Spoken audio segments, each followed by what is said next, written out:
एक ही वीडियो में हम 1885 से लेकर 1947 तक के इतिहास की जो महत्वपूर्ण घटनाएं हैं ना, उन्हें संक्षिप्त रूप से एक ही वीडियो में देखेंगे। तो अगर आपने पहले उन तीनों वीडियो को नहीं देखा तो इस वीडियो के बाद उन तीनों को देख लेना। इस वीडियो से अगर आप एक बार पढ़ लेंगे, उसके बाद उन तीनों वीडियो को देखेंगे तो वहाँ पर आपको डिटेल में यही सारी चीज़ें मिल जाएंगी। और अगर आपने पहले ही उन तीनों वीडियो को देख रखा है तो इस वीडियो में आपकी रिवीजन हो जाएगी और लास्ट में हम प्रीवियस ईयर क्वेश्चन भी कवर कर लेंगे। तो चलिए बिना देरी किए हुए वीडियो को शुरू करते हैं। तो चलिए वीडियो की शुरुआत करते हैं और कहानी की शुरुआत हम करते हैं 1885 में कांग्रेस की स्थापना से। तो भारत के राष्ट्रीय आंदोलन में कांग्रेस की स्थापना देश में एक बड़े आंदोलन का नेतृत्व करने तथा अंग्रेजी सरकार के सुरक्षा कपाट के रूप में हुआ था। तो जैसा कि हमने पढ़ रखा है कि कांग्रेस की स्थापना अंग्रेजों ने अपने बचाव के लिए की थी और बाद में इसी कांग्रेस का देश की आज़ादी में एक महत्वपूर्ण योगदान रहा था। तो ये हमने पढ़ रखा है। तो कांग्रेस की स्थापना कब हुई थी? तो 28 दिसंबर 1885 को कांग्रेस की स्थापना हुई थी। इसके संस्थापक कौन हैं?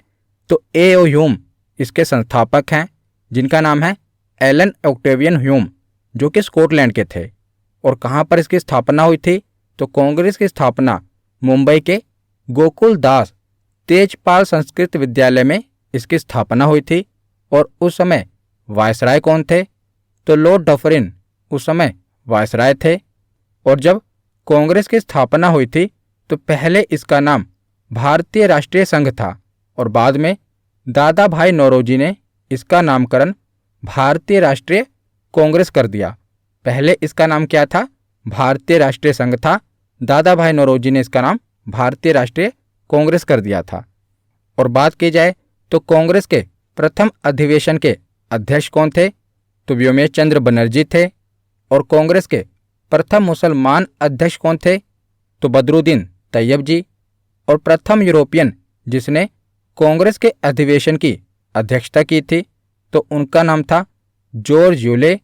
और प्रथम महिला जिसने कांग्रेस के अधिवेशन को संबोधित किया था, यानी कि वहाँ पर भाषण दिया था, तो प्रथम महिला थी जिन्होंने कांग्रेस के अधिवेशन को संबोधित किया था। इनका नाम था कादम्बिनी गांगुली। उसके बाद है प्रथम यूरोपियन महिला तथा प्रथम महिला अध्यक्ष जिसने कांग्रेस के अधिवेशन की अध्यक्षता की थी, तो इनका नाम था एनी बेसेंट। तो देखिए, प्रथम महिला जिन्होंने कांग्रेस के अधिवेशन को संबोधित किया था उनका नाम था कादम्बिनी गांगुली। और प्रथम महिला जिन्होंने कांग्रेस के अधिवेशन की अध्यक्षता की थी उनका नाम था एनी बेसेंट। यहाँ पर एक और सवाल भी बन सकता है कि प्रथम भारतीय महिला कौन थी जिन्होंने कांग्रेस के अधिवेशन की अध्यक्षता की थी? तो उनका नाम सरोजिनी नायडू होगा। ये सब मैंने आपको कांग्रेस अधिवेशन वाली वीडियो में पढ़ा रखा है। तो किस अधिवेशन में पहली बार भारत का राष्ट्रीय गीत वंदे मातरम गाया गया था? तो 1896 के कोलकाता कांग्रेस अधिवेशन में पहली बार वंदे मातरम गाया गया था। और जब वंदे मातरम गाया गया था तो उस समय जो कांग्रेस के अध्यक्ष कौन थे? तो उस समय कांग्रेस के अध्यक्ष थे रहमतुल्लाह सयानी। और जो वंदे मातरम गीत है ये बंकिम चंद्र चटर्जी के द्वारा लिखा गया है। तो कांग्रेस के स्थापना के बाद अब हम अगली महत्वपूर्ण घटना पर चलते हैं। तो 1905 में बंगाल का विभाजन कर दिया गया था। तो इसका उद्देश्य क्या था? तो अंग्रेजों का उद्देश्य था कि हिंदुओं और मुस्लिमों की एकता को तोड़ा जाए। और उस समय वायसराय कौन था? तो लॉर्ड कर्जन वायसराय था। और यह लागू कब हुआ था? यानी कि बंगाल का विभाजन लागू कब से किया गया था? तो यह 16 अक्टूबर 1905 से लागू हुआ था। पहले आप देख रहे हैं तो पहले बंगाल बहुत बड़ा होता था। इसमें बंगाल, बिहार, उड़ीसा, असम और जो बांग्लादेश बन गया, पूरा मिलाकर ये बंगाल होता था। परंतु 1905 में बंगाल का विभाजन कर दिया गया। एक बन गया पश्चिमी बंगाल और एक बन गया पूर्वी बंगाल। तो पूर्वी बंगाल में कौन सा क्षेत्र आया? आप ये देख रहे हैं ना, ये पूर्वी बंगाल में इतना क्षेत्र बांट दिया गया जिसमें पूर्व का बंगाल और असम वाला क्षेत्र इसे पूर्वी बंगाल कह दिया गया और इस क्षेत्र में मुस्लिम आबादी ज़्यादा थी और जो पश्चिमी बंगाल था इसमें हिंदू आबादी ज़्यादा थी। तो पश्चिमी बंगाल में कौन कौन सा क्षेत्र था? तो बंगाल, बिहार और उड़ीसा ये पश्चिम बंगाल में आता था। तो आप देख रहे हैं कि आबादी के हिसाब से जहाँ पर हिंदू आबादी ज़्यादा थी उसे पश्चिम बंगाल बना दिया गया और जहाँ पर मुस्लिम आबादी ज़्यादा थी उसे पूर्वी बंगाल बना दिया गया। तो हिंदू और मुस्लिम की एकता को तोड़ने के लिए बंगाल का विभाजन किया गया था, परंतु लॉर्ड कर्जन ने यह तर्क दिया था कि जो बंगाल का क्षेत्र है यह बहुत बड़ा है और प्रशासकीय सुधार के लिए इसे बांटा गया है, परंतु उसका मकसद कुछ और था। हिंदू और मुस्लिम एकता को तोड़ना ही उसका मकसद था। तो इसीलिए 1905 में बंगाल का विभाजन होता है। तो देखिए 3 दिसंबर 1903 को विभाजन का प्रस्ताव अंग्रेजी संसद में रखा गया था, बंगाल विभाजन का प्रस्ताव। उसके बाद 19 जुलाई 1905 को जनता के सामने ये प्रस्ताव रखा जाता है कि बंगाल का विभाजन किया जाएगा। उसके बाद अगले ही दिन 20 जुलाई 1905 को समाचार पत्रों में भी यह खबर प्रकाशित कर दी जाती है कि अब बंगाल को 2 टुकड़ों में बांट दिया जाएगा। तो 7 अगस्त 1905 से इसका विरोध होना आरंभ हो जाता है और 16 अक्टूबर 1905 को बंगाल का विभाजन कर दिया जाता है। आप देख रहे हैं बंगाल का विभाजन 2 टुकड़ों में कर दिया गया। एक को बना दिया गया पूर्वी बंगाल और दूसरे को बना दिया गया पश्चिमी बंगाल। तो 16 अक्टूबर 1905 से विभाजन लागू होता है और विभाजन के फलस्वरूप बंगाल एवं संपूर्ण देश में रोष एवं विरोध की लहर फैल गई और 16 अक्टूबर 1905 को शोक दिवस के रूप में मनाया गया। जिस दिन बंगाल का विभाजन किया गया उस दिन को शोक दिवस के रूप में मनाया गया और रविंद्रनाथ टैगोर के आह्वान पर 16 अक्टूबर 1905 को रक्षाबंधन दिवस के रूप में मनाया गया। तो हिंदू और मुस्लिम एकता को बनाए रखने के लिए 16 अक्टूबर 1905 को रक्षाबंधन दिवस मनाया गया और बंगाल विभाजन के अवसर पर ही रविंद्रनाथ टैगोर ने अपना प्रसिद्ध गीत अमार सोनार बांग्ला लिखा था और यह गीत जो इन्होंने लिखा था ना, यही आगे चलकर बांग्लादेश का राष्ट्रगान बन जाता है। अमार सोनार बांग्ला रविंद्रनाथ टैगोर जी के द्वारा लिखा गया था और यह बंगाल विभाजन के समय लिखा गया था। आगे चलकर बांग्लादेश ने इसे अपने राष्ट्रगान के रूप में अपना लिया। तो रविंद्रनाथ टैगोर इकलौते ऐसे व्यक्ति हैं जिन्होंने 2 देशों का नेशनल एंथम लिखा है, एक तो भारत का और दूसरा बांग्लादेश का। तो 1905 के बाद आगे हम चलते हैं 1906 में। तो 1906 में मुस्लिम लीग का गठन होता है। तो बंगाल विभाजन की घोषणा के पश्चात मुसलमानों का एक शिष्टमंडल जिसमें 36 लोग शामिल थे, आगा खां के नेतृत्व में 1 अक्टूबर 1906 को शिमला में वायसराय लॉर्ड मिंटो से जाकर मिलते हैं और इस शिष्टमंडल ने केंद्रीय, प्रांतीय व स्थानीय निकायों में मुसलमानों के लिए एक अलग पृथक निर्वाचक मंडल की मांग की थी। तो आगा खां के नेतृत्व में एक शिष्टमंडल वायसराय लॉर्ड मिंटो के पास जाता है और अपने लिए एक अलग निर्वाचक मंडल की मांग करते हैं। तो पृथक निर्वाचक मंडल क्या होता है ये पिछले ही वीडियो में गोलमेज सम्मेलन वाली वीडियो में मैंने आपको बताया था। तो ढाका के नवाब सलीमुल्लाह खां के नेतृत्व में 30 दिसंबर 1906 को ढाका में आयोजित एक बैठक में मुस्लिम लीग की स्थापना की घोषणा की गई। तो याद रखिएगा इसकी स्थापना कब की गई थी?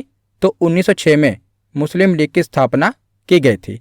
तो इसकी स्थापना 1906 में आगा खां, ढाका के नवाब सलीमुल्लाह और नवाब मोहसिन उल मुल्क के नेतृत्व में की गई थी।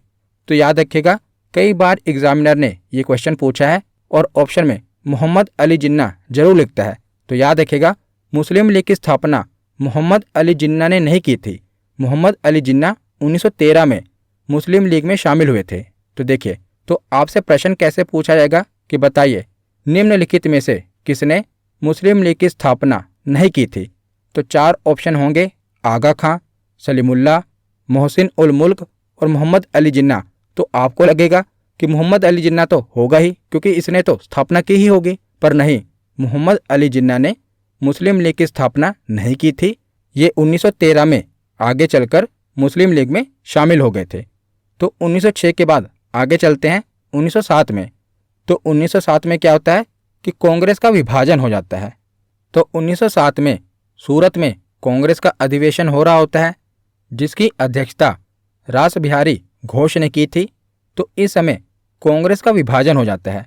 कांग्रेस नरम दल और गरम दल दो टुकड़ों में बढ़ जाती है, जो कि हमने डिटेल में पढ़ रखा है, गरम दल के बारे में और नरम दल के बारे में। कुछ महत्वपूर्ण नेता थे जैसे कि दादा भाई नौरोजी, फिरोज शाह मेहता, बदरुद्दीन तैयब, गोपाल कृष्ण गोखले, ये कुछ महत्वपूर्ण नेता थे।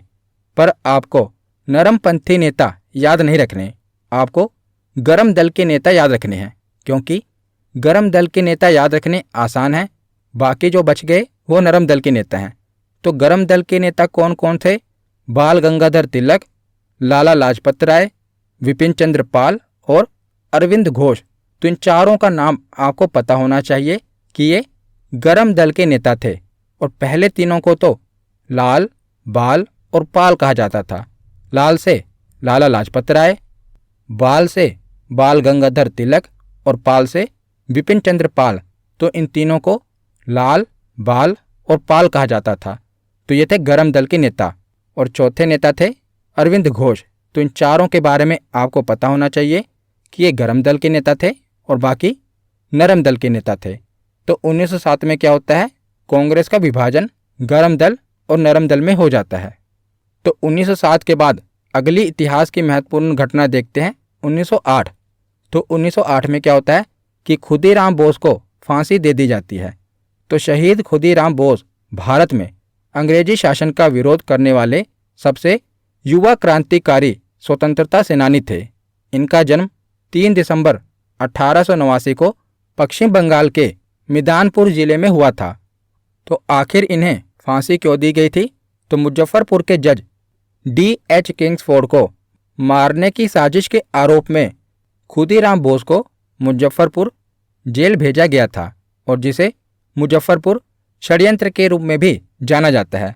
तो 11 अगस्त 1908 को 18 साल की उम्र में इन्हें फांसी पर लटका दिया गया, और जिसने इन्हें भारतीय स्वतंत्रता आंदोलन का सबसे कम उम्र का शहीद बना दिया था। तो ये भारतीय स्वतंत्रता आंदोलन के सबसे कम उम्र के शहीद थे। कौन? खुदीराम बोस। तो इन्हें 1908 में फांसी दे दी गई थी। उसके बाद अगली महत्वपूर्ण घटना है 1911। तो 1911 में क्या होता है? बंगाल का विभाजन रद्द हो जाता है। हमने पढ़ा था कि 1905 में बंगाल का विभाजन किया जाता है ना।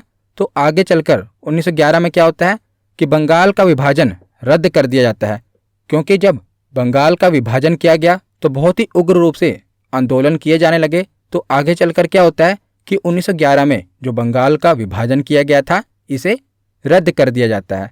उसके बाद अगली महत्वपूर्ण घटना है 1913 में। तो 1913 में गदर पार्टी की स्थापना होती है। तो गदर पार्टी भारत में अंग्रेजी शासन को समाप्त करने के लिए भारतीयों के द्वारा आयोजित एक अंतर्राष्ट्रीय राजनीतिक आंदोलन था। तो इसका गठन 1913 में हुआ था, और इसका मुख्यालय अमेरिका के सैन फ्रांसिस्को में था। और इसकी स्थापना, गदर पार्टी की स्थापना लाला हरदयाल और सोहन सिंह भाखना ने की थी। इंपॉर्टेंट है, याद रखिएगा। एक तो 1913 में गदर पार्टी की स्थापना हुई थी, और स्थापना की किसने थी? तो लाला हरदयाल और सोहन सिंह भाखना ने की थी। तो 1913 के बाद अब हम कहानी के अगले पड़ाव पर चलते हैं। तो 1914 में क्या होता है? प्रथम विश्व युद्ध होता है, जो कि 4 सालों तक चलता है। तो प्रथम विश्व युद्ध 1914 से शुरू होता है और 1918 तक चलता है। तो 1914 के बाद 1915 में महात्मा गांधी जी दक्षिण अफ्रीका से भारत वापस आते हैं। तो यह भी महत्वपूर्ण घटना है अपने आप में। तो 1915 में महात्मा गांधी जी दक्षिण अफ्रीका से भारत वापस आते हैं, और उसी समय आपको पता है कि प्रथम विश्व युद्ध चल रहा होता है। तो महात्मा गांधी जी क्या करते हैं? भारतीयों को अंग्रेजी सेना में शामिल होने के लिए प्रोत्साहित करते हैं, और प्रथम विश्व युद्ध में अंग्रेजों की तरफ से भाग लेने के लिए प्रोत्साहित करते हैं, क्योंकि महात्मा गांधी जी का यह मानना था कि अगर भारतीय अंग्रेजों का युद्ध में साथ देंगे तो आगे चलकर अंग्रेजों का भारतीयों के प्रति जो रवैया था वो नरम रहेगा और भारतीयों के लिए ये काफ़ी सुधार करेंगे। पर आगे चलकर ऐसा नहीं होता और इसीलिए महात्मा गांधी जी को अंग्रेजी सेना में भर्ती कराने वाला सार्जेंट भी कहा गया था, क्योंकि इन्होंने भारतीयों को अंग्रेजी सेना में जाने के लिए प्रोत्साहित किया था। तो 1915 में गांधी जी का भारत में आगमन होता है और उसके अगले वर्ष 1916 में लखनऊ समझौता होता है। तो 1916 में कांग्रेस का लखनऊ में अधिवेशन हो रहा होता है, जिसके अध्यक्ष कौन होते हैं? अंबिकाचरण मजूमदार। और इसमें क्या होता है, तो हमने पीछे पढ़ा था ना कि 1907 में क्या हुआ था, कांग्रेस का विभाजन हो गया था। पर वही आगे चलकर 1916 में नरम दल और गरम दल का एकीकरण हो जाता है। जो कांग्रेस का विभाजन नरम दल और गरम दल में हुआ था ना, वही 1916 में एकीकरण यानी कि दोनों आपस में मिल जाते हैं। और इसी के साथ साथ कांग्रेस और मुस्लिम लीग का भी आपस में समझौता हो जाता है और 1916 में ही होम रूल लीग की स्थापना होती है। तो होम रूल लीग क्या था, तो यह प्रथम विश्व युद्ध के समय प्रथम भारतीय प्रतिक्रिया थी, जो कि आयरिश होम रूल लीग से प्रेरित थी। तो इस आंदोलन का उद्देश्य राजनीतिक शिक्षा और सार्वजनिक बैठकों आदि के माध्यम से स्वशासन को प्राप्त करना था। स्वशासन यानी कि खुद के शासन को प्राप्त करना था। तो देखिए, भारत में होम रूल लीग की स्थापना दो लोगों ने की थी। बात करें मद्रास में, तो मद्रास में होम रूल लीग की स्थापना एनी बेसेंट ने की थी और पुणे में होम रूल लीग की स्थापना बाल गंगाधर तिलक जी ने की थी। तो याद रखिएगा, मद्रास में होम रूल लीग की स्थापना किसने की थी? एनी बेसेंट ने। और पुणे में होम रूल लीग की स्थापना किसने की थी? तो बाल गंगाधर तिलक ने। तो 1916 में होम रूल लीग की स्थापना होती है और उसके बाद 1917 से जो गांधी जी भारत में आए थे ना, अब वो एक्शन मोड में आ जाते हैं, यानी कि वो भारत में अपना पहला आंदोलन करते हैं 1917 में। तो यह चंपारण आंदोलन था। तो 1917 में चंपारण, जो कि बिहार में है, तो बिहार के एक स्थानीय नेता जिनका नाम था राजकुमार शुक्ल, वे गांधी जी से मिलने आए और उन्हें चंपारण की स्थिति के बारे में बताया और उन्होंने गांधी जी को चंपारण की 3 कठिया प्रणाली के बारे में जानकारी दी और गांधी जी को चंपारण चलने के लिए कहा। तो ये 3 कठिया प्रणाली क्या थी? तो 19वीं शताब्दी के प्रारंभ में अंग्रेज बगान मालिकों ने किसान से यह करार कर लिया था कि वे अपनी भूमि के 3/20वें हिस्से पर नील की खेती अवश्य करेंगे और इसी 3/20वें हिस्से पर नील की खेती को 3 कठिया प्रणाली कहा गया। तो अंग्रेजी बगान मालिकों ने भारतीयों को अपने खेतों के 3/20वें हिस्से पर नील की खेती करने के लिए जबरदस्ती की। तो इसी 3/20वें हिस्से पर नील की खेती को 3 कठिया प्रणाली कहा जाता है। तो इसमें क्या हुआ, तो महात्मा गांधी जी ने चंपारण में आंदोलन कर दिया। तो हमने गांधी युग वाली वीडियो में इसके बारे में डिटेल में पढ़ रखा है। यहाँ पर मैं आपको सभी घटनाओं के बारे में संक्षिप्त रूप से बता रहा हूँ। तो 1917 में चंपारण में आंदोलन होता है नील की खेती के विरोध में। तो इस सत्याग्रह के बाद रविंद्रनाथ टैगोर द्वारा गांधी जी को महात्मा की उपाधि दी गई थी और उसके बाद से ही इन्हें महात्मा गांधी के नाम से बुलाया जाने लगा। तो इसी आंदोलन के बाद रविंद्रनाथ टैगोर ने गांधी जी को महात्मा की उपाधि दी थी। तो याद रखिएगा, गांधी जी को महात्मा की उपाधि किसने दी थी? तो रविंद्रनाथ टैगोर ने दी थी। तो 1917 में चंपारण आंदोलन होता है और उसके बाद अगले ही वर्ष 1918 में अहमदाबाद मिल मजदूर आंदोलन होता है। तो चंपारण सत्याग्रह के बाद 1918 में गांधी जी अहमदाबाद के कपड़ा मिल मजदूरों से मिले और उनकी समस्या को समझा। तो यहाँ का मामला क्या था? तो यहाँ का विवाद प्लेग बोनस को लेकर था। जब प्लेग की समाप्ति हुई तो मिल मालिकों ने बोनस को समाप्त करना चाहा, जिसको लेकर मजदूरों ने इसका विरोध किया था और गांधी जी ने भी मजदूरों को हड़ताल पर जाने के लिए कहा था और गांधी जी ने भी मजदूरों के साथ मिलकर आंदोलन किया था। तो यहाँ पर भी गांधी जी की विजय होती है। पिछले आंदोलन में भी, चंपारण आंदोलन में भी गांधी जी की जीत हुई और इस आंदोलन में भी गांधी जी की जीत होती है। उसके बाद खेड़ा आंदोलन होता है, तो ये भी 1918 में ही होता है। तो इसके बाद 1918 में गांधी जी खेड़ा गुजरात में हो रहे किसानों के साथ अत्याचार के विरुद्ध आवाज उठा